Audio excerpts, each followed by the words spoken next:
Bismillahirrahmanirrahim. Assalamualaikum warahmatullahi wabarakatuh.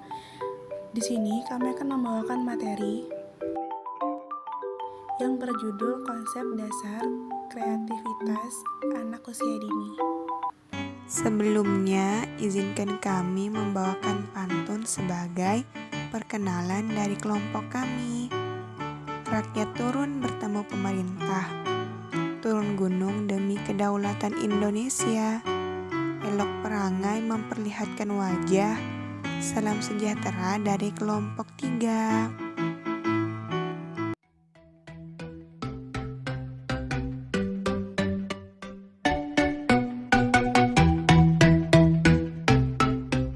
Assalamualaikum warahmatullahi wabarakatuh. Nama saya Sukarodianingrum. Saya narasumber pertama. Saya Masyakira sebagai narasumber kedua. Saya Meliniandini Januariska sebagai narasumber ketiga. Silahkan dan memperhatikan pemaparan materi dari kami. Baik, di sini saya akan menjelaskan mengenai pengertian kreativitas. Kreativitas adalah kemampuan seseorang untuk melahirkan sesuatu yang baru, baik berupa gagasan maupun karya nyata yang relatif berbeda dengan apa yang telah ada sebelumnya.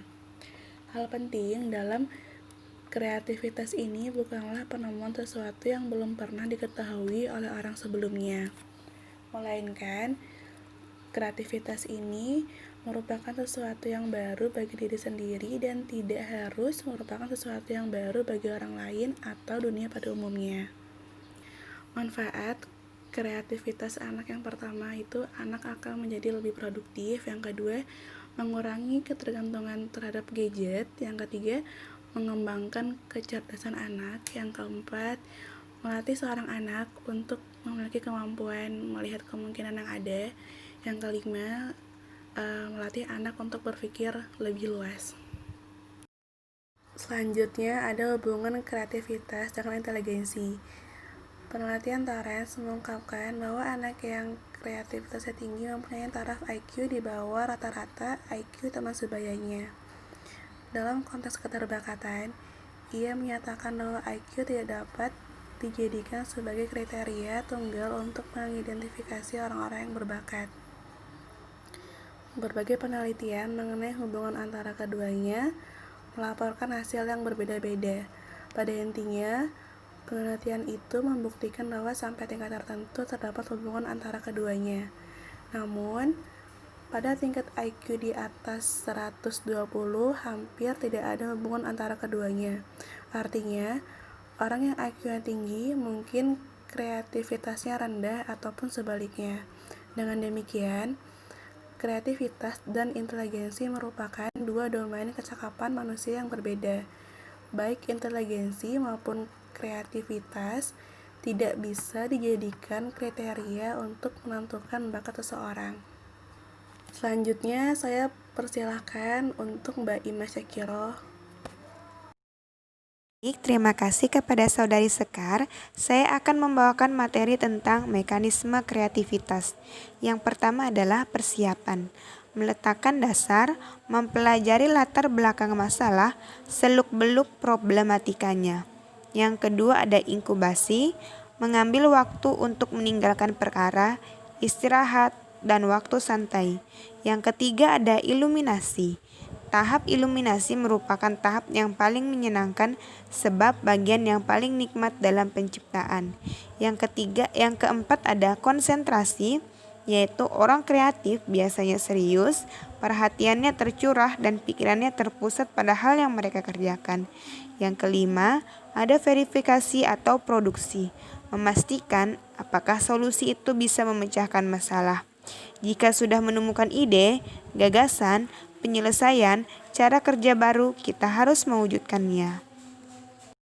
Selanjutnya ada ciri-ciri anak kreatif. Yang pertama adalah senang mengenali lingkungannya. Yang kedua, mengamati dan memegang segala sesuatu, eksplorasi secara ekspansif dan eksesif. Yang ketiga, rasa ingin tahunya besar, suka mengajukan pertanyaan tak henti-hentinya. Yang keempat, bersifat spontanitas, menyatakan pikiran dan perasaannya. Yang lima, suka bertualang, selalu ingin mendapatkan pengalaman-pengalaman baru. Yang keenam, suka melakukan eksperimen, membongkar dan mencoba-coba berbagai hal. Yang ketujuh, jarang merasa bosan, ada-ada saja hal yang ingin dilakukan. Yang kedelapan, mempunyai daya imajinasi yang tinggi. Materi selanjutnya akan dibawakan oleh saudari Melinia. Di sini saya akan melanjutkan dari Mbak Ima, bentuk kreativitas pada AUD, gagasan atau berpikir kreatif. Yang pertama, berpikir luas, yaitu anak yang mampu mengungkapkan pengertian, mempunyai sifat yang sama, dan memberikan jawaban yang tidak kaku. Yang kedua, berpikir orisinil, yaitu anak mampu mengungkapkan jawaban yang baru dan mampu mengimajinasi bermacam fungsi benda. Yang ketiga, berpikir terperinci, yaitu anak mampu mengembangkan ide dan bervariasi dan mengerjakan tugas dengan teliti dan terperinci. Yang terakhir, 4, berpikir menghubungkan, yaitu anak yang memiliki tingkat kemampuan mengingat masa lalu yang kuat dan memiliki kemampuan menghubungkan masa lampau. Aspek sikap. Yang pertama, rasa ingin tahu, yaitu anak tersebut senang menanyakan sesuatu hal-hal yang baru. Yang kedua, ketersediaan anak, yaitu menjawab pertanyaan yang dilontarkan guru untuk memecahkan masalah baru. Yang ketiga, keterbukaan, yaitu anak yang senang berargumentasi dan senang terhadap pengalaman orang lain. Yang keempat, percaya diri, yaitu anak yang memiliki melontarkan berbagai gagasan yang tidak mudah dipengaruhi orang lain. Yang terakhir, berani, yaitu mengambil risiko yang tidak diragu mencoba hal yang baru. Aspek karya. Yang pertama, permainan. Anak berani memodifikasi berbagai mainan, mampu menyusun berbagai bentuk mainan. Yang terakhir, karangan, yaitu anak mampu menyusun karangan seperti tulisan atau cerita, mampu menggambarkan hal yang baru. Pendekatan 4P dalam pengembangan kreativitas. Yang pertama, pribadi. Kreativitas adalah ungkapan dari keunikan individu dalam interaksi dengan lingkungannya. Yang kedua, pendorong. Untuk perwujudan bakat kreatif, anak diperlukan dorongan dan dukungan dari lingkungan yang berupa apresiasi, dukungan pemberian, penghargaan, pujian, dan lain-lain. Yang ketiga, proses. Untuk mengembangkan kreativitas anak, ia perlu diberi kesempatan dan bersibukkan diri secara kreatif. Yang keempat, produk. Kondisi yang memungkinkan seseorang menciptakan produk kreatif yang bermakna. Komunikasi orang tua adalah mengembangkan kreativitas anak.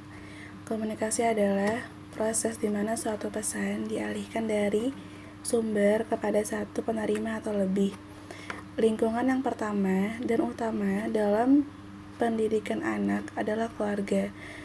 Dalam pendidikan keluarga, komunikasi orang tua dengan anak sangatlah penting. Dengan adanya komunikasi ini diharapkan terjadi interaksi, saling tukar pendapat, pengetahuan, pengalaman, dan sebagainya. Melalui keluarga, anak akan mengenal kasih sayang, kebiasaan, nilai hidup, mengadaptasi perilaku dari kedua orang tuanya, dan mengenal tanggung jawab. Hal ini akan memudahkan anak untuk memahami makna dari upaya yang dilakukan oleh orang tuanya. Komunikasi ini sangatlah efektif untuk melatih dan menyadarkan anak sehingga dapat mengamalkan nilai moral dasar dalam kehidupan sehari-hari, membentuk pribadi yang percaya diri, mandiri, dan mempunyai rasa tanggung jawab yang tinggi.